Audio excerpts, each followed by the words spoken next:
Everybody. It's so great to have you all here today. Thank you so much for joining us. My name's Carrie and I am your host for this evening. I'm from Neon and I'm the head of movement coaching here. This is our third and final webinar of our series of three entitled Running Successful Movement Organizations, Introducing 3 Practical Toolkits. Today we're here to talk about the structural and operational side of our organizations and focusing on decentralized decision making. I'm joined here today with Natty and Rich from the HUM, who are going to be talking about decentralized decision making systems, and I'll introduce them properly in a few minutes' time. Just a quick intro from me on Neon. For those of us who don't know us, we exist to support and strengthen social justice movement organizations through delivering training, coaching, and group facilitation for organizers, campaigners, and other movement leaders, as well as training spokespeople and press officers and doing messaging and framing work on the comms side of things as well. And a big part of the work that we do at Neon, both externally through our programs, in particular the org builders and help desk programs that I manage, as well as internally through the work of our fantastic ops team, is to think very deeply about how organizations function and what makes for healthy movement organizations.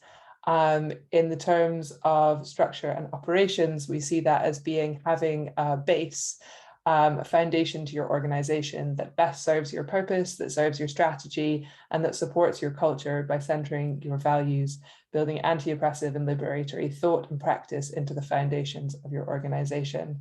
And this is the principle that underlines this toolkit and the other 2 toolkits that we've been talking about in this series on strategy and culture, as well as this one on structure and operations.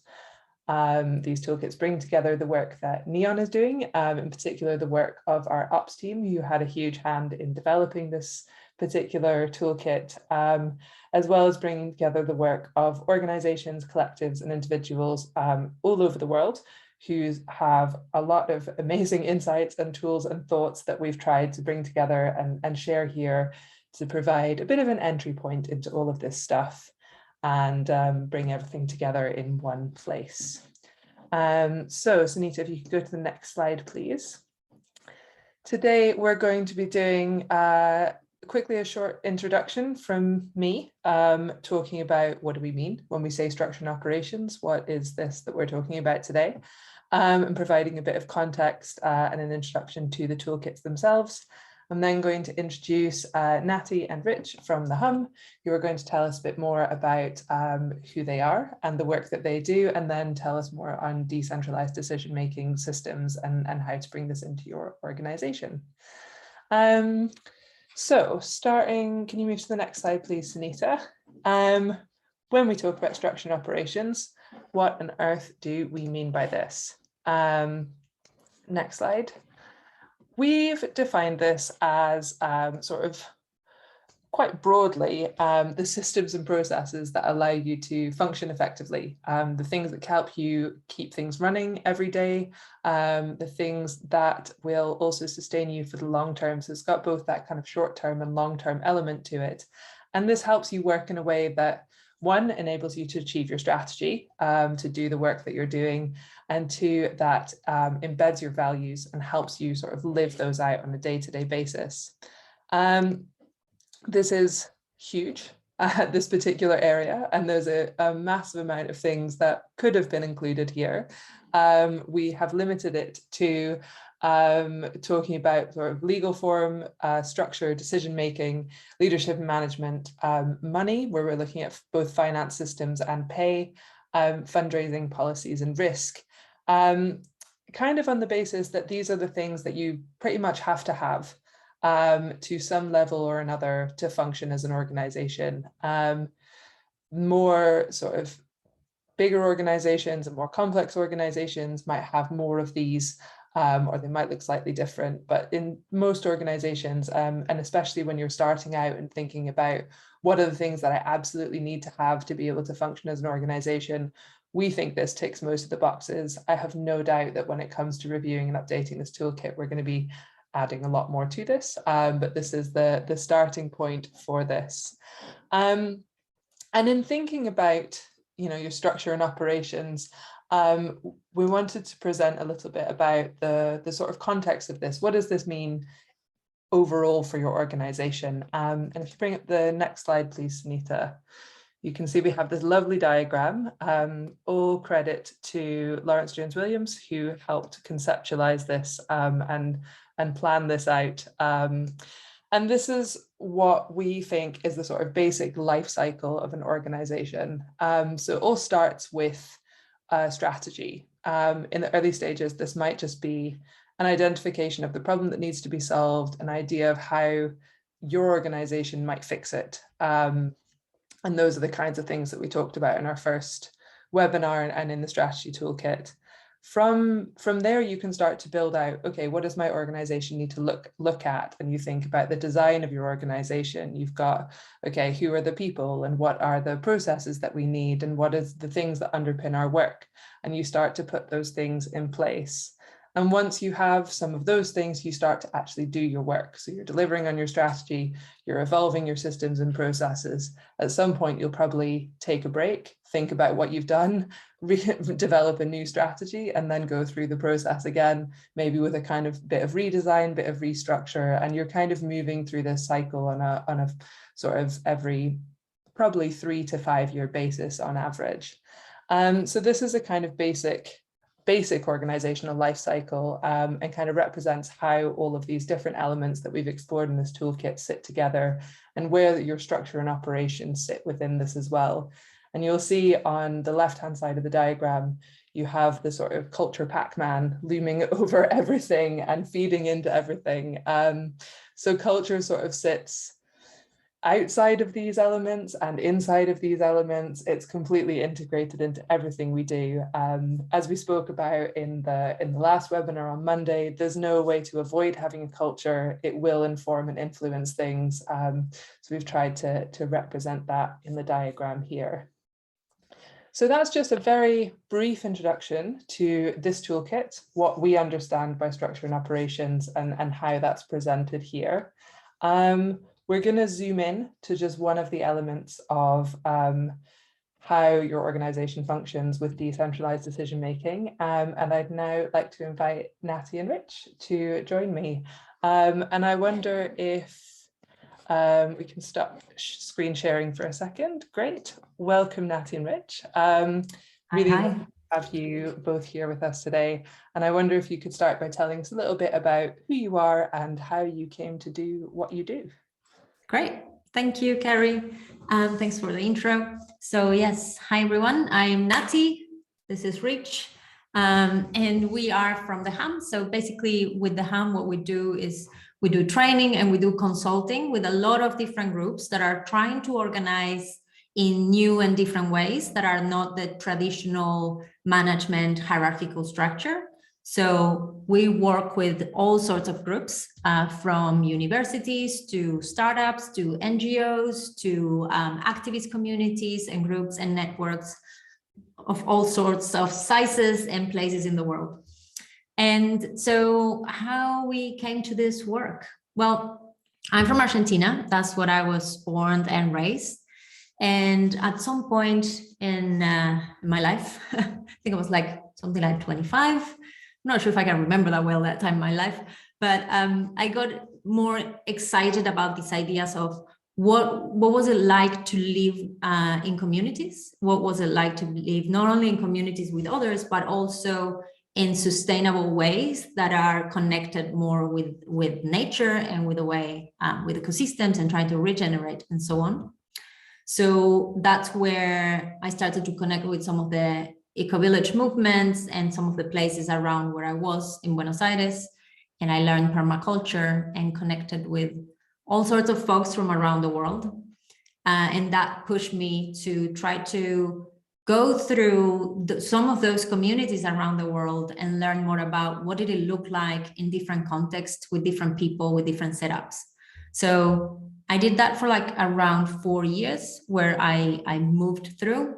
I like to call it the University of Life, because that's where I learned a lot about not just about me, of course, as moving and traveling and being in other places, but also about the world and people and how people tick and what helps and what doesn't. And I learned a lot about communities and groups of people trying to do things together. So at some point in that journey, I landed in New Zealand. And I think fairly close to the time when I was there is that the Occupy movement kind of sprang around the world. I was following what was going on with the Indignados movement and with the Arab Spring at that time. That was 2011. There you go. He's good with dates. And so I joined the group and in Wellington, in the capital city in New Zealand, and we were occupying there for a couple of months. And that's where I met Rich and a bunch of other folks. So that's where our stories merge a little bit. And that's where I started to come closer into this way of living together, bringing it into more the activist side of things, and then taking it into more of how do we organize to make things and to improve the world. Tag me. Tag, your turn. Thank you. I'm from New Zealand. That's my peculiar English. Yeah, we met in the Occupy movement in Wellington, and that was my first exposure to consensus decision-making, which was both like extremely inspiring and kind of mind-blowing. This process of like, hey, everyone matters, all the voices matter. And when we genuinely listen to everyone, we can come up with a kind of collective intelligence, which is just far more creative and brilliant than any individual. That was like kind of rewriting my operating system in a way. And it was also incredibly frustrating and dysfunctional at times too. So that was like, it was these two halves of the experience. And my background is in engineering. And so I come with this like kind of mechanical, slightly robotic way of thinking about groups. And so coming out of Occupy, my inspiration was to make software. So we launched a workers cooperative called Lumio, which is an online platform for decision-making. And that's the idea is like Occupy style decision-making, but on a computer instead of in a meeting. And that's cool. It's a good product. I really love it. You can go and use it. It's a really useful thing in all kinds of movement organizations. But after a few years of working on software, I really started to get more curious about all of the other dimensions of organizing that you can't, that, you know, the computer doesn't really have access to. What's the quality of our relationship? How much trust is there? Do I actually feel respected and heard here? Do we have equitable power dynamics so ideas can come from anywhere? All these kind of questions became more interesting to me. And so that's how we got into doing this work now with the Hum, which we do a little bit of software, but it's mostly on the human technology. Mm-hmm. Great. So interesting to hear how that's developed and where you found your inspiration and your learning. And really great to have you here with us today. I'm sure, like everyone else here, I'm dying to hear more about decentralized decision-making and what you do. So I will hand over to you now and tell us all about it. Sure. I'm going to present the first part, and then Nati will do some more presentation after. There is a function on the Zoom webinars for Q&A, and we love questions. I think it's more interesting to respond to like whatever's going on for you than just to hear me lecturing on at great length, which I mean, I would love to do, but so please do add your questions and we'll make as much space as we can to have that discussion. I'm also paying attention with the other computer here, so I might be replying to you as we go. Great. And Nati, please do coach me on my timing so I don't take up too much space. Sure thing. Okay, decentralized decision-making. Oh, there we go. That's us. Those are our names. The full name. So just to introduce how we think about the challenge of decision-making, I guess. So first of all, in our work now in 20-something different countries, Nati mentioned all these different kinds of organizations we work with. Decision-making is the top complaint that people have when they want to be more inclusive and collaborative. This is the real sticky point. And implicitly, we notice there's a kind of misconception. And people don't, if you explicitly ask them, they don't think about it this way, but this is a kind of myth sometimes that's in the room when we're talking about decision-making, is that there's kind of only two options.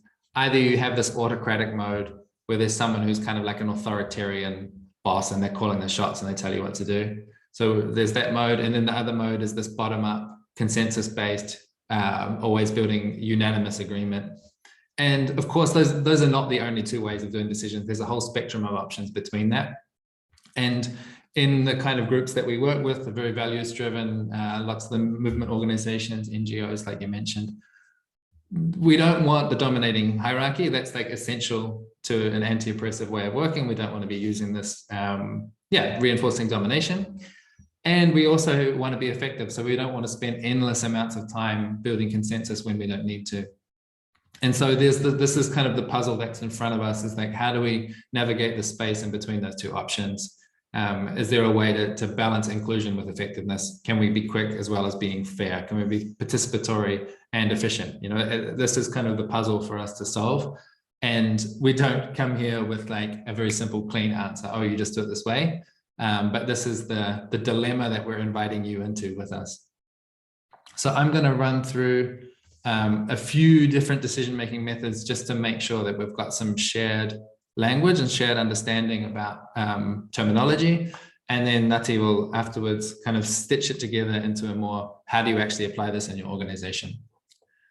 So first up, many of you, I guess, will be familiar with consensus. Just so we're like on the same page, my understanding of consensus process, it starts with hearing everyone's ideas. So from the very beginning, it's a very open process. It's maybe the problem isn't even very well defined yet. We're just asking, hey, I see some kind of opportunity or some kind of issue. What does everyone think about this? What are all the possibilities for how we might respond? So it's a very wide open process. And eventually someone will make a proposal and they say, oh, I think this is a solution that we could try. And of course, the first proposal that comes often involves a bunch of concerns and issues and objections. This is really normal. You know, when you bring a proposal for the first time, it's not going to satisfy everyone immediately. And the brilliance of consensus process is that we use these concerns, we use this objection and this dissent to improve the quality of the proposal. So we're listening to people when they disagree, and instead of just kind of like pushing them away, we use their intelligence to enhance the quality of the proposal. And the decision is complete when everyone's satisfied that this is the best decision we could come to. So the consensus process is all about building as much agreement as we can. It's like maximize agreement. So lots of things I could say about pros and cons of consensus. The big con that everyone knows, I think, is that it can just take a long time. It's really common that any issue brings up a lot of different experiences and values and stories and projections and psychological issues, and all sorts of stuff can come up when we're trying to make a decision, and therefore it can take a really long time. The consequence, though, of listening to everyone is that the actual implementation process can be very quick, because you've cleared out all of the obstacles by listening to people. So you might spend more time up front in the process of making the decision, but the actual implementation can be kind of lightning fast. And as I described it with my experience of Occupy, this gives you access to collective intelligence. It's a way of accessing this like collective organism that's more brilliant than any individual. So this is for me, the big pro of doing consensus process. And there's this key instrument we call the block or the veto. And this is in most groups we work with, a block is a very significant moment. If someone's going to bring a block into a proposal, it's a really significant way of disagreeing. And the good thing about that is that everyone is empowered to act on their values. So anyone can say, I think this is a fundamental contradiction of our mission as an organization, and I'm going to stop it from happening. And so that's really great that everyone can be empowered in that way. And the risk of it is it can give disproportionate power to one person. So you can get into a situation where there's one person who's really, maybe there's a breakdown of trust or a conflict going on. And instead of clearing up the relationship and restoring trust, what's happening is they'll continuously just keep bringing blocks to all the proposals. And in effect, they'll be the most powerful person in the group because they can stop all progress. So that's usually a pretty unhealthy dynamic and can be one of the things that makes consensus very difficult. So I contrast that with consent. And these are very similar, and everyone's got slightly different definitions, but this is just the way we use the language. So the consent process starts with a proposal.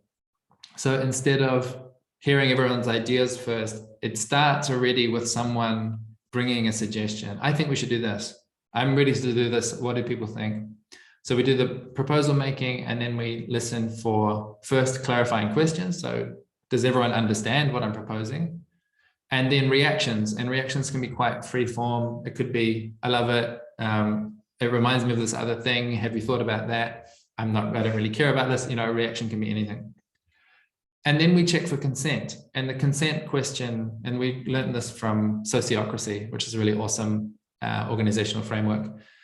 The phrase, is this good enough for now and safe enough to try? It's a really useful way of orienting what do we mean by consent. So good enough, it doesn't mean it's the best thing ever. It just means it's good enough for our next step. And safe enough to try, meaning, is this likely to do harm? Is this you might not love it, but unless you have a really severe, if you think this is really going to do harm, if you think this is going to take us backwards, if you think this is dangerous, then it's not safe enough to try. So that's kind of the test that we use for consent. And just like in consensus, if there's an objection, then the proposal needs to change. So when someone brings a principled objection, that stops the proposal and it needs to change in some way. It needs to be iterated, it needs to evolve. And we say the decision is made in the absence of principled objections. So this definition of principled objections is really important. It doesn't mean I've got a better idea or I'm not very enthusiastic about it. It means I think this could do harm. So the distinction, as I think about it, is consensus is looking for the best possible decision, whereas consent is just saying, is this safe enough to try? Is this likely to do harm? So there's kind of a different threshold of agreement there. Consensus is trying to build as much agreement as possible, whereas consent is just kind of checking that there's not any severe objections. So it's not quite as unifying. Therefore, it's a lot faster, usually. Usually it starts, like I said, with a formed proposal. It's not a big brainstorming process at the start. And you don't have to build everyone's strong agreement and get this sense of like, yes, we all love this. This is the best thing I've ever heard of. So there's just less time spent in the deliberation. So that makes it go quicker. And you still, like consensus, with consent, you get, you still empower everyone. So everyone still gets to hold this blocking veto power, which is really essential for a lot of people. So it does go fast, but the speed comes somewhat at the expense of unity. So people might be willing, yes, okay, I can consent, I can accept that this goes ahead, but you might not have their enthusiasm. And there are times where you really want people's enthusiasm, So this does allow you to experiment really quickly, try things really fast. I know at the start, Carrie talked about, evolving your organizational structure every 3 to 5 years. In some of the groups we work with, they'll do it every 3 weeks. You can get really, really quickly when you have a decision-making system that's optimized for speed. But you miss out on a lot of the collective intelligence because you're not so much building agreement all the time. You're just checking for permission. So the third decision-making model I want to talk about is really simple. I really love it. It's useful in some contexts. Nati will probably explain which context. It's called the advice process. And I find it a very kind of natural way of making decisions that you might use in your friend group or something. But to articulate it formally in an organization can unlock a lot of movement from people. So the advice process is anyone can take a decision. You can take any decision if you first listen to the advice from people who are going to be affected by that decision or people that have expertise in that area. And the decision maker has to take responsibility for the outcome. So each of these bullet points is really crucial to the process. But the key thing here is you can take a decision if you listen to the advice. You don't have to build agreement. You don't have to stop if someone doesn't like it. You just have to be willing to take responsibility for what happens. So you listen and then you do the thing that you think is right. So this is quite a lot more. It's less of a collective agreement building process. It's much more of a freeing up autonomy and individual action. So one of the great things about the process is it gets you to think ahead of time about expertise and impact. So you've got to think ahead, who's got expertise in this issue? And already that's an improvement on other collective decision-making methods where consensus can sometimes erase expertise. We're so focused on equality and hearing everyone that sometimes the person who has a lot of professional experience gets drowned out. It also makes you think about the impact that you're going to have. So not just the decision, but who is this decision going to impact? Well, I should talk to them before we make this decision, right? So that really helps improve the quality of your thinking. This is very, very quick process because you're not doing agreement building. It can move really, really quickly. So when it's used in the right context, it encourages a lot of autonomy, a lot of initiative taking, because it just says, hey, if you're acting within our shared principles, you can kind of do whatever you think is right. You're encouraged to just take action, and we want to see a lot of action.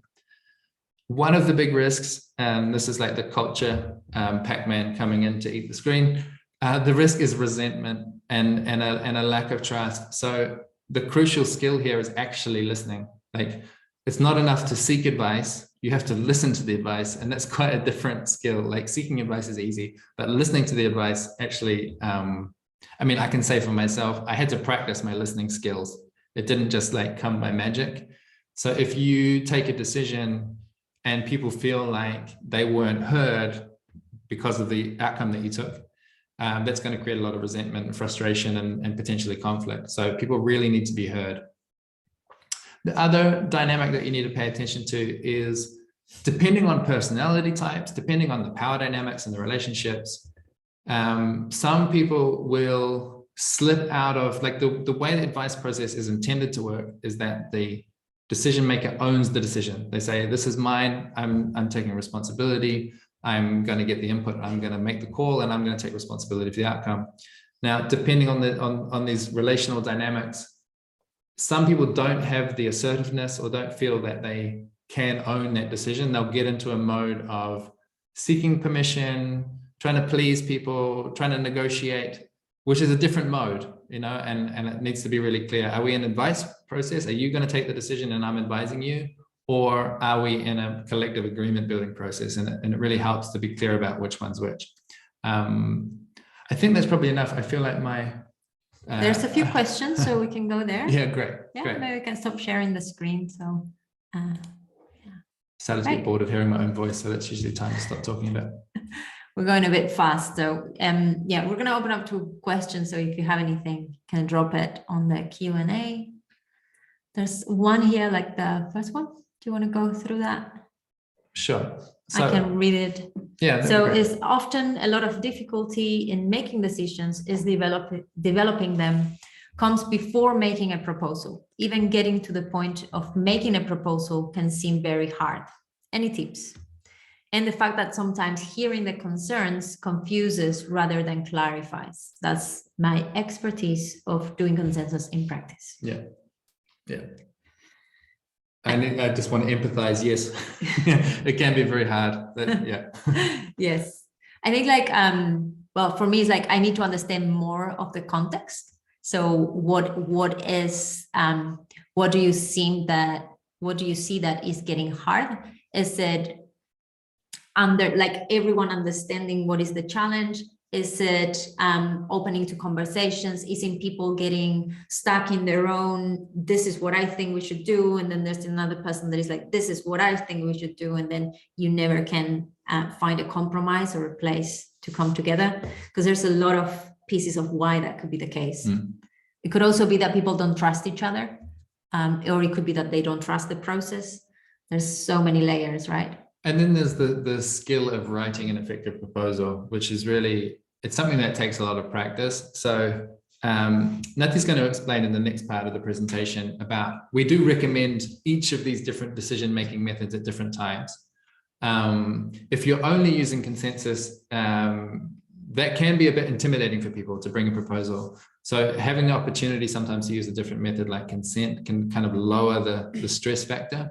One of the ways that proposals can go wrong is they can kind of slip into a mode of trying to build an abstract agreement. Like, can we all agree on the terms and the language? And they kind of get detached from their actual action. And so one of the things I like about consent and advice, those two other options, is it stays very close to the action, I want to do this thing, you know, I'm ready to move on this action and I just need your advice or your support. And if you can put more of those verbs into a proposal, like this is the practical thing we're suggesting we do, and keep it close to the ground, that can often help and keep it from drifting off into the very abstract place where it's very hard to keep agreement. Mm-hmm. Great. Then there's Maggie that is saying, I find people with power or influence like to suggest everyone else writes proposals, but expect them to be detailed and all thought out rather than a springboard for discussions or sharing of ideas to get to an even better position. I think like that also depends, like as we were saying with methods, like it depends on what kind of methodology you are using in the group, right? If you are going for consent, you are in a way, you want to arrive to that place from a more thought out idea already. But if you are going for consensus, then you don't want to arrive with a proposal, right? You want to start with a question. Basically, that's how I like to think it. It's more like, well, let's hear from others. I you know, like in the place of people with power or influence, there's always a space to say, I hear you, and let's hear from others. What do other people think? Let's put the ideas on the table to see what might work best. And then you can create a proposal from that place. But again, and we're going to look a little bit into what are some of those prerequisites. And, you know, as Carrie was saying before, there's this Pac-Man of culture that if that's not set in place, you can use all sorts of methods and they're not going to work out. Because you need that base, that foundation of psychological safety and trust and openly talking about power dynamics. So it can be a bit challenging. I wanted to pick up a little on that power piece. I think that's a really important part of Maggie's question about power and influence. The way that we think about it, this is a complex topic and we're not doing the power workshop, but the small version of it, pretty much all of the groups that we're working in, they're trying to create more equal power dynamics. That's kind of a thing we all have in common. And yet in our 10 plus years of doing this, we haven't met a group where everyone had the same amount of power. That's not a destination that we've reached yet. It's like a destination that we're heading towards. And so it's not like there are some groups where everyone's equal and there's some groups where there's inequality. But the big distinction that we notice is which groups can talk about the power dynamics and which ones are constrained by a taboo that says, oh, we can't talk about it. So in a group where it's permissible to talk about the different ways that power shows up, the different way that, for instance, someone with more influence can bring a very poorly thought through proposal and have immediate acceptance, whereas someone with less influence has to go on this massive process to build agreement around the proposal. Like if we can talk about that, that brings much more self-awareness and we can go, oh, okay, I've got more influence than you. How can I support you? You know, how can we use this imbalance in a constructive way? And it's not something to be ashamed of. It's like, I've got more privilege in this situation. Can we treat that like a collective resource? You know, that's a dynamic we can get to after we're allowed to talk about it. And that's, like you said, we need the psychological safety and the trust to be able to talk about it, because that can be a spicy conversation. Everything connects with everything. There are a couple of questions here about, Mark has a question in terms of if it's best to not stick to one process, saying that they have a consensus approach generally, but it's getting very frustrating. But if they change it now, it might look like consensus has failed. And I had seen another one about any thoughts or advice on which methods will be best for a group that only meets very infrequently. And I'm going to be talking about both in a second. So maybe I can move into that and we can have more time for Q&A at the end. Sure. Does that make sense, you all? Yeah, that sounds brilliant. Thank you so much for this initial part. It's been super interesting. Yes, Natty, please tell us about. Did you have any questions, Gary? Nope, not at this stage. Great. Okay, I'll share the other part. It's a bit strange not seeing faces there, I must say. I don't know if you all have done this webinar thing. Yes, let's imagine the lovely audience. I can imagine you all sitting there. So basically, this is a bit of a matrix that might help you think about what each of these methods might be more suited for. So the idea is that if you're looking at a decision where the outcome is going to be very risky or irreversible, or something that is not really urgent, that you can take your time to discuss, and especially if you need team buy-in, then you definitely want to go for consensus. What I mean about team buy-in is like it needs to be a decision where everyone needs to be on board, or it's a decision that is more about, for example, you're discussing your norms and your values and your strategy, pieces that are quite important for the group. But if you're going for something that is low risk, that is reversible, that is not urgent, that is urgent, then you can move to something that is a little bit faster and go for a consent piece. Because as Rich said, like the idea with consent, and it's a good phrase to remember, is that it's safe enough, good enough for now and safe enough to try. That comes from the sociocracy principles. So you can always try to move to a little bit more faster one. Then in a different side, if it is risky and it's not that urgent, but it's still like you want to move a little bit faster, but if you're lacking expertise, you're lacking information, you are missing pieces of the puzzle, then advice is a really useful one to pick, because then you can think about reaching out to the people with expertise, reaching out to the people that will be affected and checking with them. But it still will be a little bit faster because there will be one person making the decision instead of having to, or a working group as well. Let's talk about that in a minute, maybe. But you can still move a bit faster that way. And of course, delegation here is basically where you have the mandate to make decisions on a particular thing, and you don't need to consult, and you don't need to check in with me or with anyone. And that's things, of course, that are low risk, very reversible, that are quite urgent maybe, and also where there's a concentrated expertise, right? We had this software company, we both were members. I know nothing about programming and software, so of course I'm not going to be involved. So if it's decisions on software and on programming, the head of the department will be in charge. So these are some guidelines, but of course you're going to need to try them in your context and try them with your different kind of decisions that you're making and see which ones are better. So this is a piece a little bit answering to Mark. And also there was an anonymous person there asking about the different methods.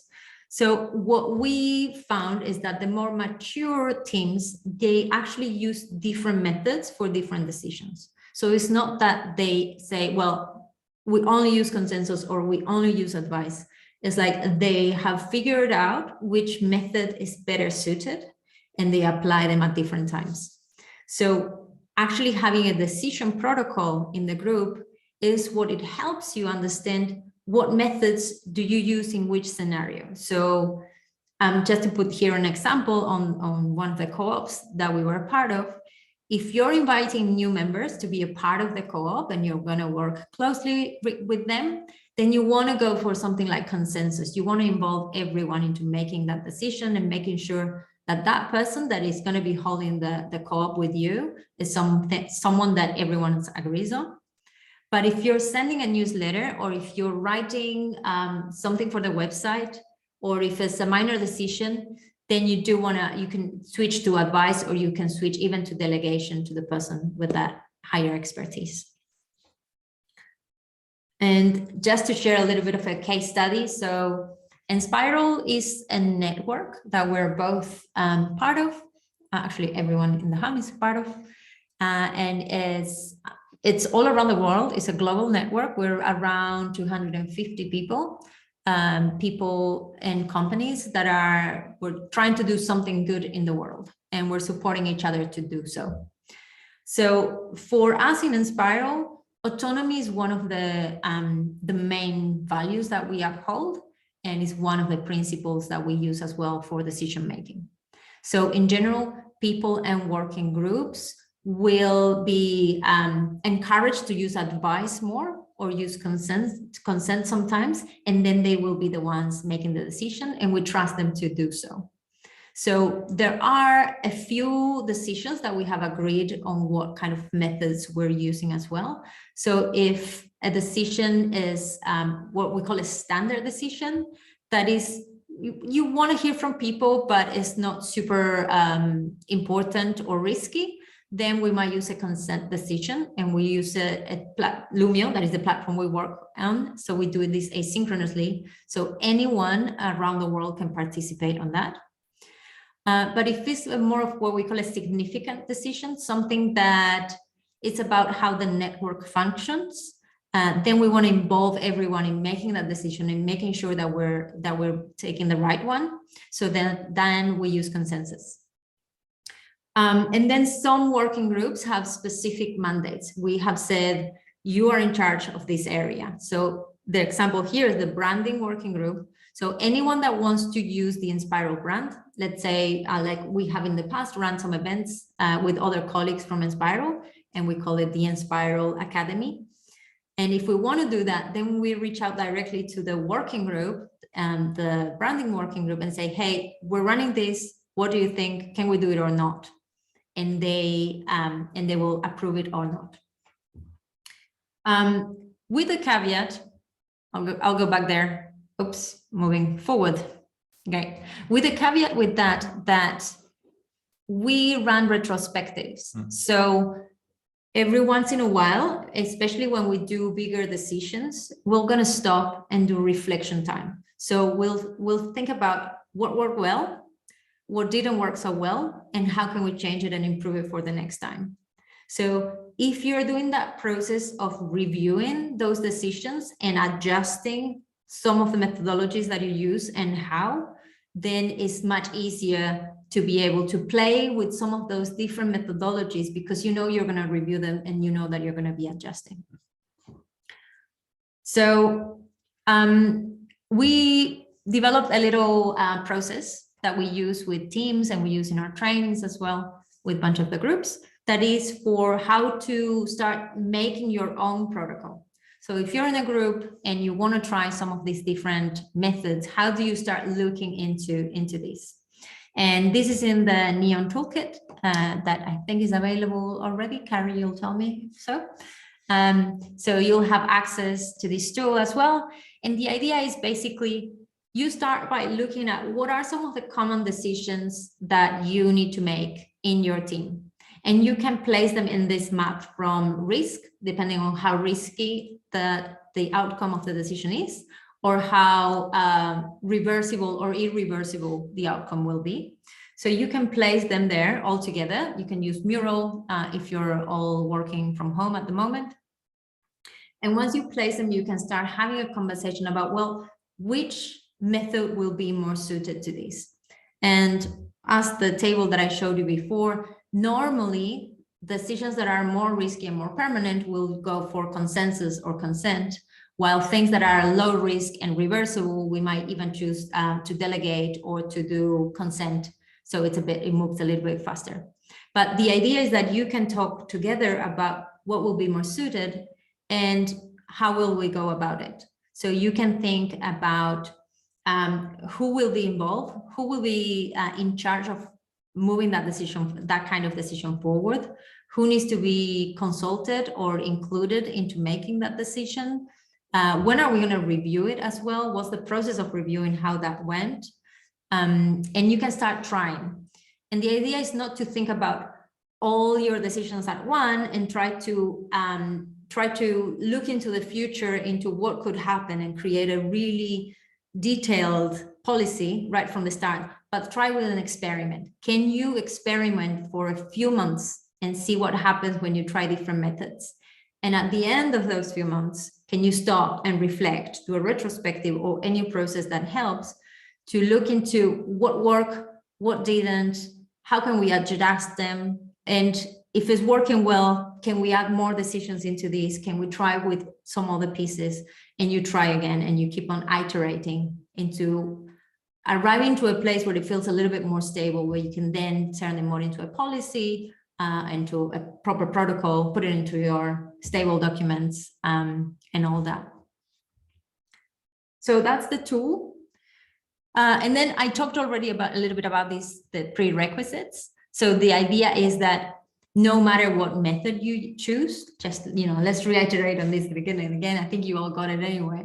But the idea that if you don't have that trust, and if you don't have that psychological safety, and if you cannot talk about your power dynamics, and if you don't know how to handle conflict when it arises, then any method might be faulty. Any method is not going to work. So for us, like, that important part, building that foundation is what comes first. And then you can play with so many other pieces. Then you can play with any structure and any pieces if you have that foundation kind of stable and sorted. I think that's it. I'll stop sharing. We can go into Q&A. Questions have come in. Great. Do you gonna have to read them? Sure. I wanted to pick up on that question from Mark, which came in before. Yep. About the change. If we change away from consensus, does it look like consensus has failed? And I think the tool is a really useful way to bring this conversation. So I think you can kind of think about it like every group informally at least has a decision-making protocol. Like, people know in some kind of common sense way, they know we don't need consensus on what snacks we're going to have in the meeting. You know, someone just did that. Or like you said about the engineering decision in the software company, it's like, you're not going to, if it's a highly technical decision, you know that you're not going to see consensus from all the people that don't have a clue about the subject area. So there's like implicitly already the sense that we do use different decision methods for different decisions. It's usually just what we say is common sense. The problem with common sense, it's not that common. As in, we've all got different versions of what common sense is. So this process is about bringing it up. And so it's not to say that consensus has failed us. It's to say there's different attributes, different qualities, different pros and cons. There's not one holy grail decision-making method, and we have to learn for our own context about what decision matches what method.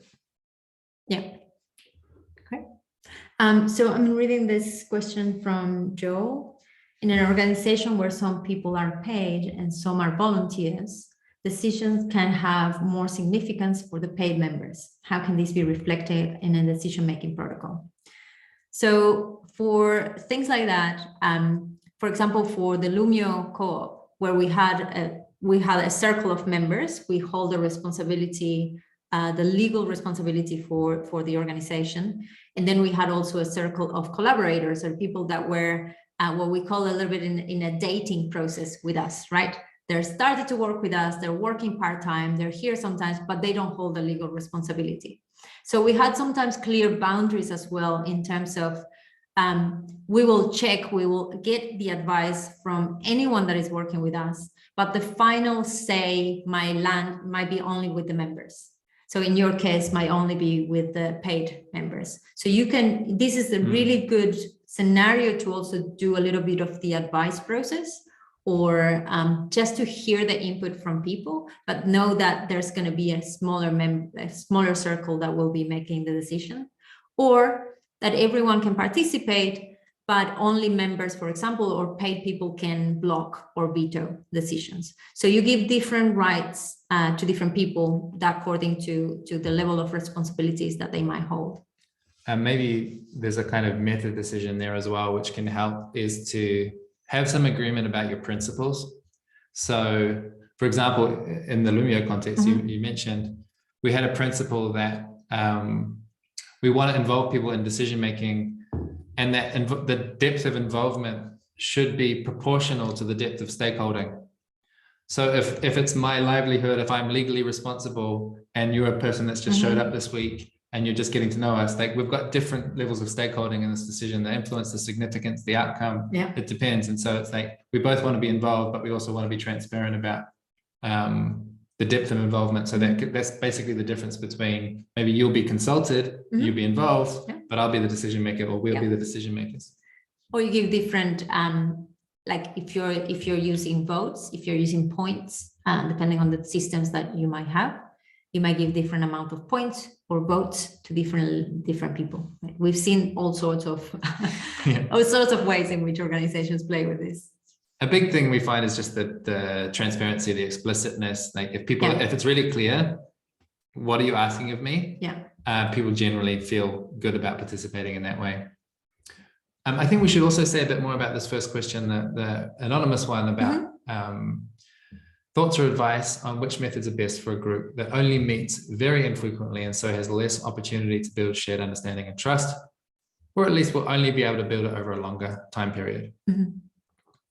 I've always got thoughts, but do you have thoughts on that one? You can go. You always have thoughts. I'll jump in. Okay, I just love to talk. It's a hard one. It's another hard one. Thank you for bringing us your hard questions.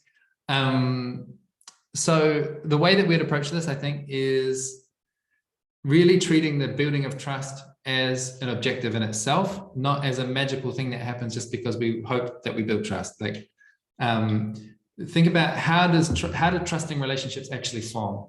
And one of the steps is about getting to know each other.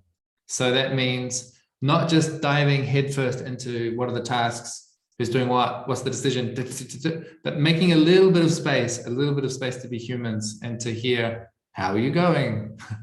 What's going on in your life?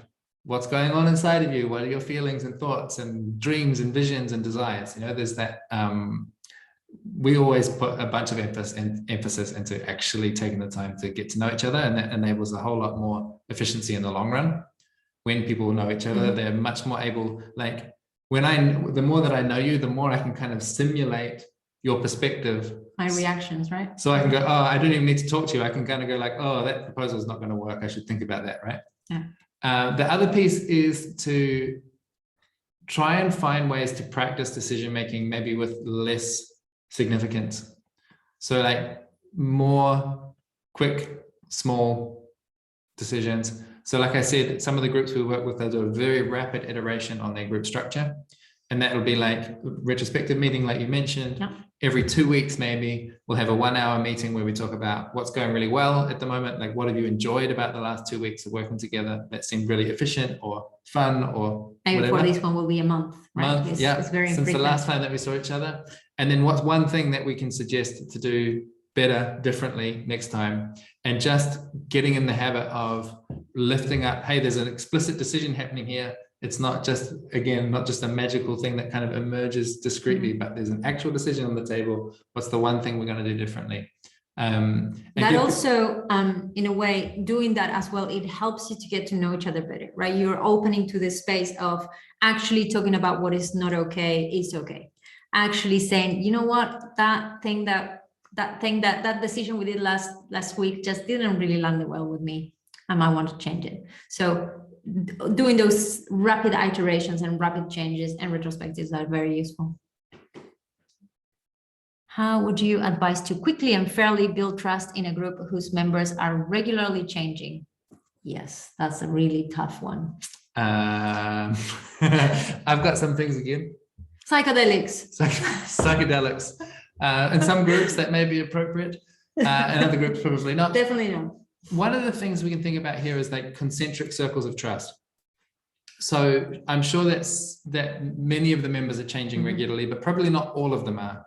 And so we would build a really tight kernel of high trust relationships in the core. And then maybe you can talk about like vulnerability loops, for example, about like, first, you need to have really good, high quality relationships in the middle. And then when someone new arrives in that group, just because we're mammals, like this subconsciously happens that we're tracking kind of who belongs here, who's got some kind of influence, who's in some kind of position that I'm going to be looking to, and what are they doing? And people just naturally look at the behaviors and they model, they mimic what they see. And so if they're seeing people in an open, honest, transparent relationship where they can just talk and be free with each other, then they're going to say, oh, this is an environment where it's safe to talk this way. Yeah. If they're seeing a whole bunch of like restriction and withholding and weird backroom gossip and stuff, they're going to say, okay, this is a group where I should be really keep my stuff to myself. Yeah, that works. It takes time though. That's the thing with trust, right? It takes some time to be built. There's another similar question from Magina. Yeah, we might be close to time, but building trust in hybrid organizations, some in the office, some remotely. So I think is spending some of that time that you're spending together in the digital space for actually getting to know each other.